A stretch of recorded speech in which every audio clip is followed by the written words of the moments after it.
senais laikais, kokios nomenklatūrinės vietos ir kokios labai įstaigos turėtų būti kompetitingos, nieks nedalino. Nei už raudoną bilietą, nei už juodą, tikriausiai už juodas darbus. Tai aš tai galvoju. Tai va šitas tačiokas po 90 metų visgi sugeba įsimalti, pakeisti savo reiškia, persikrikštėti iš komunistų, jis taigi pasidarė kitokios reiškia spalvos ir atspalvio ir Seime. Seime irgi tam tikrą darbą dirba, bet aiškiai ne mūsų naudai ir gauna kitą pagiriamąjį tokį postą, tai yra konstitucinio teismo teisėjas. Ir gano jis ten tas dvasias, atsimenat, ganė Paksą, dabar gano Sacharovą ten ir taip toliau. Reiškia, jis ir šičia atbuvo už premiją kaip tokią, taigi ne už labai švarius darbus.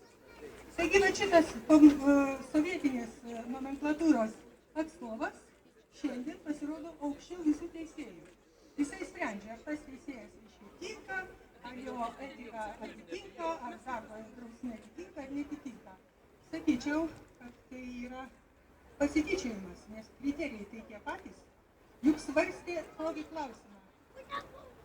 Demokratinį klausimą viešumo. Ir buvo tiesiai pasakyta Venckienei, kad ji nesinaudotų viešumu, kad ji nutiltų, užtiltų, nerašytų ir niekam nieko nepadėtų. O tada jai drausminės bylos nekelia. O kai Venckienė pasakė, kad ne, aš kalbėsiu, aš viešinsiu, kad žmonės žinotų, o šiandien jau yra ne 56 pareiškimai, o 106. Reiškia, lygiai tiek pat, tiek iki Seimo svarstymo, tiek ir po Seimo svarstymo, nes šis nariukas neeliminavo nei vieno nusikaltėlio prokuroro, todėl jie dirba lygiai taip pat, kaip ir dirba. Beje, prezidentė palaimino beveik, nes pirmą kartą po Seimo svarstymo pasikvietė Valantiną, davė savaitę, paskui pratęsė 3 savaitės, iki kalėdų, o paskui ramiai va. Iki tol, kol vėl 2 gyvybės. Iki Seimo svarstymo 2 gyvybės žuvo, galėjo nežudti, galėjo būti nuteisti, galėjo būti gyvi areštuoti, o nepalaidė vaikštinėti. Ir po Seimo svarstymo vėl lygiai tiek pat, apie 50 pareiškimų su proceso pažeidimais ir vėl 2 gyvybės. Reiškia, eina tuo pačiu keliu. Ir prokurorai, ir žiūrėkit, prie to prisideda ir prie jų prisideda teisėjai. 15 minučių sprendimas, kuris jūsų buvo pakeistas. Jūs atsiklaupėte prie vartų. Jūs jį pakeitėte. Kitaip nebūtų buvę aukštesniojo teismo panaikintas šitas sprendimas. O dabar laukia kita byla, tai yra pedofilijos praktiškai byla. Reik manyt irgi bus lygiai taip pat susukta.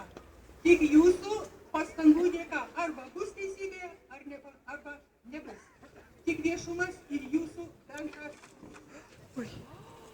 bendra reakcija. Tik šitai dar kol kas bijo jie. Bijo ir šiek tiek koreguojasi. Jeigu mes laikysimės susiėmę rankomis, jeigu mes lygiai taip pat reikalausime to teisingumo, kuris mūsų širdyse, bet jis lygiai taip pat yra įstatymuose, tik tai reidinamas tos sistemos kuri teisinį nihilizmą pradedant aukščiausiai lygių Seimu ir baigiant bet kokiu teismeniu. Sreidina, tai kol jūs taisysit, tol tiek tos teisybės ir bus. Aš už jūs. Už jūs čia susirinkusius ir teisingumą įgyvendinančius. Ačiū!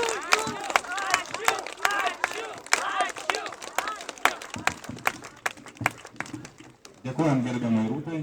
Dabar kalbės nepriklausomybės akto signataras Seimo narys Kazimieras Uoka.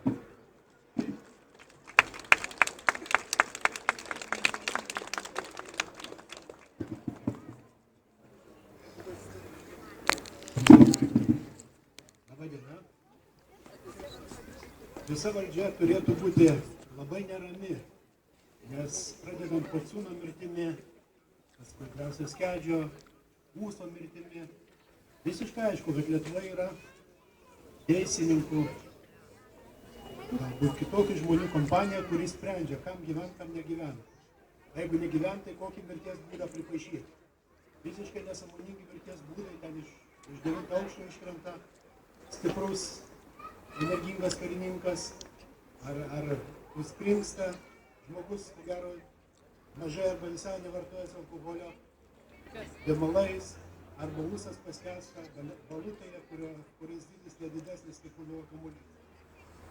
Tai prokurorą dabar pasiskyrė prezidentė, ji turėtų reikalauti iš prokuroro kasdieninio darbo, kas mėnesinio rezultato tose bylose.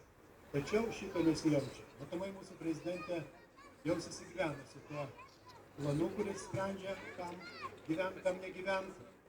Seime daugumas Seimo narių irgi bijo tiesiai pasakyti, kad Lietuvoje yra toks planas, bijo kovoti, o tie nedaugelis Seimo narių, kurie mes pasirašėm iš nuojautos, jausdami, kad neteisybė vyksta šitoje byloje, Drąsiaus Kedžio byloje. Tai vasarą net po kelis kartus turėjom aiškintis įvairiausią komisijas, kodėl mes pasirašėm. Jie veikia subtiliai, kabinėjasi prie visokių teisinių kabliukų, gerai žino tos visus teisinius kabliukus, o jūs, šita pusė, jūs jungia širdies balsas. Jūs tiesiog iš informacijos, iš televizijos ekrano patys atsirinkat tai, kas yra teisinga ir jaučiat, kad reikia ginti teisybės reikalą. Tai sėkmė, ginant šitą teisybės reikalą, įmanoma tik vienu būdu, kad visi mes nuolat keisimės informaciją, įvertinsim kiekvieno teisėjo, kiekvieno policijos pareigūno, kiekvieno politiko darbą šitose skandaluose ir kai ateis rinkimai, tikrai nebalsuosim už tuos, kurie yra anoje klano pusėje. Tai yra vienintelė galimybė padauginti teisingųjų valdžioje.